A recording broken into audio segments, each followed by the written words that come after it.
What's up, everybody? Welcome back to the Skeleton Joe Show. I'm Joe. I'm not a skeleton, but this is a show, and I'm welcomed by Roger. very anticlimactic. Anyways, we're gonna talk about New Jersey HorrorCon. We just got back maybe like an hour ago, and we had a pretty interesting day. We already did a video for this convention, but we'll be just talking about one, a haul, and two, just an experience of overall the convention, because I did change some stuff around and I wanted to let you guys know who has not gone before.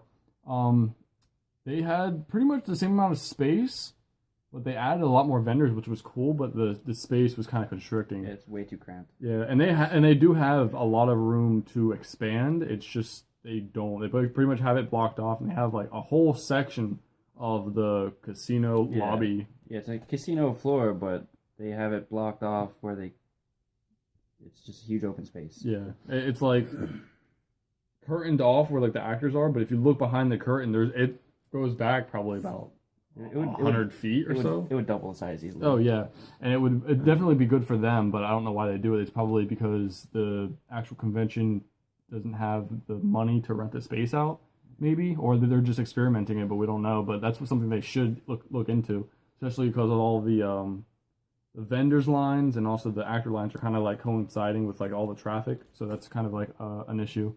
Some of the experience we had is, for me at least, everyone loved my House of a Thousand Pee-wee shirt, and besides that, I think that's about it. We didn't really go crazy with money. I kind of wanted to save a little bit, but we'll get into the haul after that. So, for you, it was nice. Like, it was cool to see the people. We saw John Cassier, he was recording a voicemail for someone, which was pretty interesting. And he was the voice of the Crypt Keeper. Yes. Which was nightmare fuel for me as a kid, not now. I don't have nightmares. I'm a man.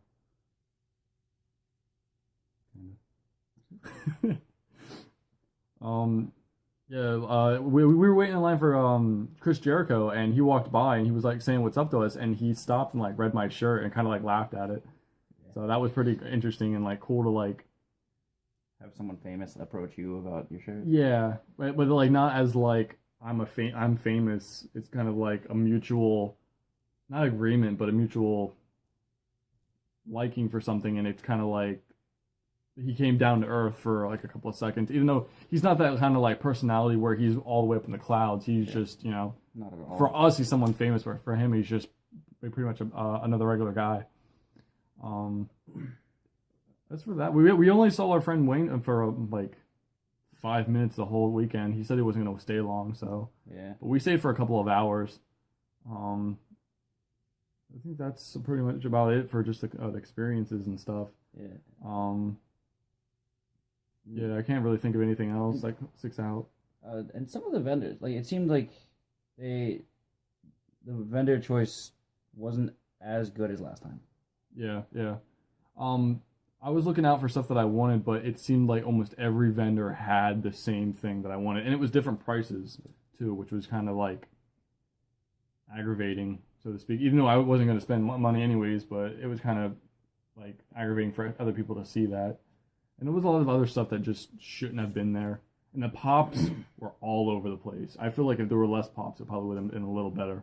Yeah. And we did see a couple of gems that we've never seen before. Yeah, some really, like, there was the Mars attacks for like $1,100. Oh yeah, oh man, I was like so excited to see a Mars attacks pop. For some reason, it was $1,100. We even looked it up online; it was the same price. But they pretty much have the same program with all the Q&As and the actors and stuff. But this is for everyone that was there. You guys can like pause that and see who was actually there. So that was pretty cool. There was a couple of people that canceled, like Tom Savini. I would have liked to meet. It's like the holy grail. Yeah, Ashley Lawrence. It was really awkward. Like, they didn't announce that she canceled. She just wasn't there, which was kind of weird. Yeah, you had to contact them, and they didn't get back to you until today. Yeah, they didn't get. Yeah, yesterday I think I messaged them, and they didn't contact me until like afternoon today, which we were basically already there and already saw that she wasn't there. So, but some of the stuff that we picked up, I only got 2 signatures and a book. But I also got pictures with the people that I got signatures of. So we can just jump right into that. First one that I'm going to show you guys was the Crypt Keeper, who I talked to him for a little bit about like him giving me nightmares and stuff like that, and he was actually pretty proud of it, which rude. But like it's like the kind of rude where it's like he's really proud that his portrayal actually got someone, well, probably multiple people to have nightmares and things like that. But now that I'm like older, I'm actually like enjoying most of his stuff. But here's the autograph.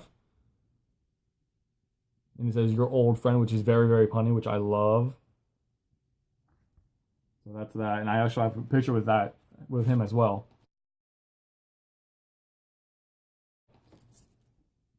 My second one is Felissa Rose, and she played Angela in Sleepaway Camp. And I got to talk to her for a really long time, she was really, really nice. She like talked to everybody, and she wouldn't let me leave until I gave her a hug, which was pretty nice, because most of the people just want you to sign, want them to sign, and then like you leave, and then they just keep going. That's pretty much all the signatures that I got.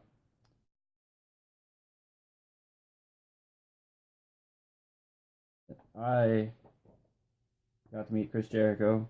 Got a signature and a photograph with him. Super down to earth guy, very nice. And then I met a former WWE superstar, Ashley Massaro. Got a picture with her and signature, which made me really happy. I talk him into that. Yeah, I was nervous. And then I got Ernie Hudson to sign this Ecto 1 license plate, which was pretty awesome. Yeah, he was nice too. Yeah, really nice guy. For one of the other things that we did is we actually entered a raffle. We did not win, but the raffle, the money went 100% towards a foundation called Scares That Care, and it goes towards like childhood cancer. Yeah, and that's the website right there. And it's not even just like illnesses and the diseases. It's also for like families that are like in hardships and children that basically couldn't get an actual childhood like a lot of other people. Which either way, like we didn't win the raffle, but we did win giving something to somebody. Yeah. You know, and we entered the raffle. One, because we were thinking about entering the raffle because it came, like the winnings was 7 NECA figures and a pillow. And we were kind of looking at it like, that would be really cool to win. But as soon as they said it went to like a really, really good cause, that's when I threw $40 for us both. And it gave us 40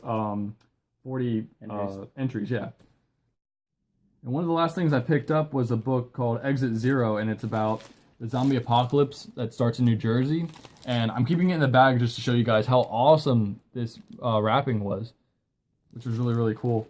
We talked to the guy for a little bit, and I've seen this guy around at other conventions, and I kept putting it off that I was going to get his book just because I really don't have the time to read books, but I thought now was the best chance to get it. And this is the first one. And he has 3, but 4 coming out. I don't remember if the 4th one was the nonfiction one. Yes, the 4th one is the nonfiction. So the first one is the zombie apocalypse starting in New Jersey.